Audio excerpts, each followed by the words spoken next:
Yeah, rolling in the 97 GS, straight 6 power, you know it's blessed. 2 Jay-Z under the hood, a legend's heart, tearing it down and building it back, that's the art. From a clean cruiser to a modded out machine, the baddest 4-door that you have ever seen. This ain't no whisper, I'm shouting out the truth, unleashing all the light for me and for you. Yeah, GS300. Alright guys, welcome back to 2JZ Heaven. I have a EMU Black update for you. It's all wired, all connected. I just took it out for you so you can see, guys. And I was using the WHP 2JZ VVTi adapter, which is meant for engine swapped chassis. But this adapter is good for us because I have a manual swap, as you know in previous videos. I did manual swap that with 6-speed BMW gearbox GS653 DZ. That's, by the way, that goes brilliantly. And so I use this adapter. I had to wire in the IAT for the air temperature. I had to wire in a wideband, which is down there.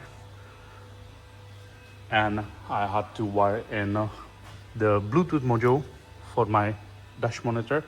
Another issues what I had with this setup is that the fan doesn't get triggered properly. So for the time being, I did disconnect the temperature sensor over there. So it gets, every time I turn the key, it goes maximum speed for now, but I will figure out that later. But the biggest thing with this setup, what it was, it's actually in the boot. In the boot, there is a computer which regulates the fuel pump.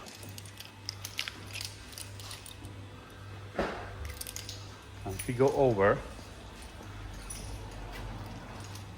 this is UK version right-hand drive, so I don't know for US as well as how it was. But right there in that corner,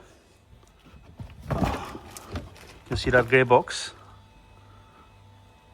Yeah, now we can see it. That gray box basically had like 4 or 5 wires, and there was like a signal, data, ground, and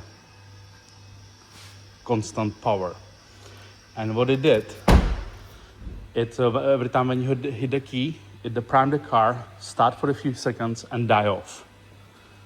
That's because it didn't have the logic from the original ECU, from the Toyota ECU, which I did remove. I'm running full standalone. So I did the 12 volts. I did the 12 volts power mode. I will put some pictures here and a wiring diagram so you can go and diagnose that for yourself if you need to. And that did trigger the pump to be running all the time.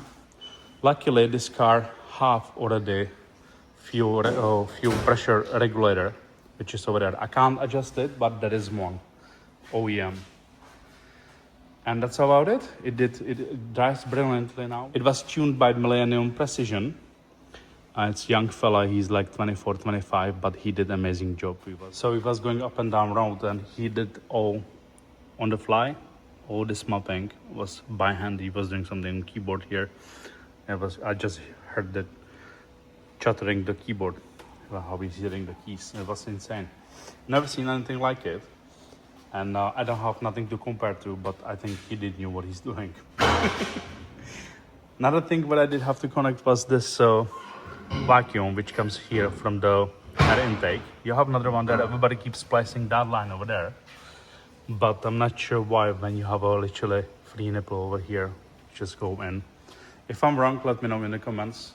I think it works brilliantly.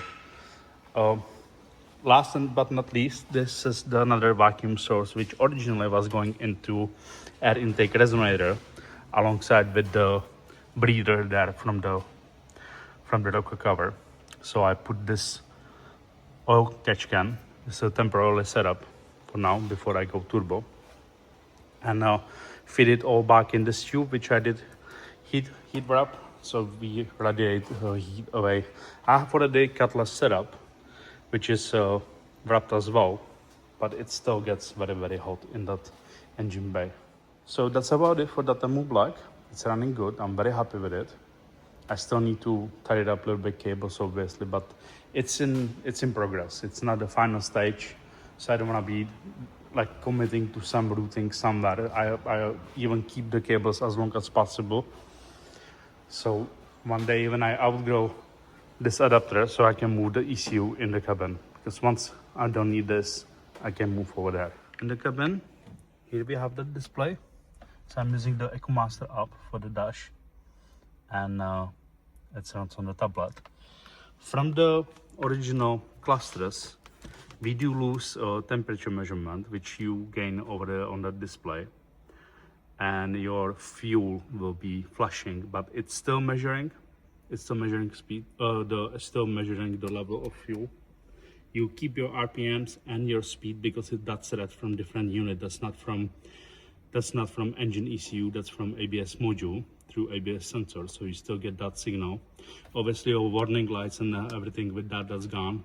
You get to keep the signal lights and headlights and everything, but it's controlled by Stokes. It still works and displays or light up on the dash. The engine light, we have actually their icon for it on the display, and it does work because I had some issue with the DBW, that's drive-by-wire. I didn't know how to set it up, and before I set it up, it was throwing the code for the engine light. And it actually tells you in the software over there once you throw the laptop at it. So it will tell you where the error is. It was letting out this CL.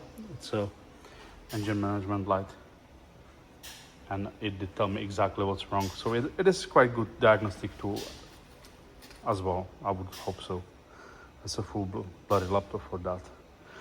Anyway, guys, thank you for watching. Please like, share, subscribe, and I will see you in the next video where we will have Bosch knock sensors.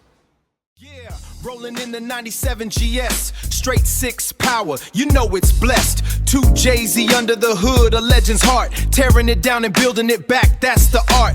From a clean cruiser to a modded out machine, the baddest 4-door that you have ever seen. This ain't no whisper, I'm shouting out the truth, unleashing all the light for me and for the youth. Yeah, GS300.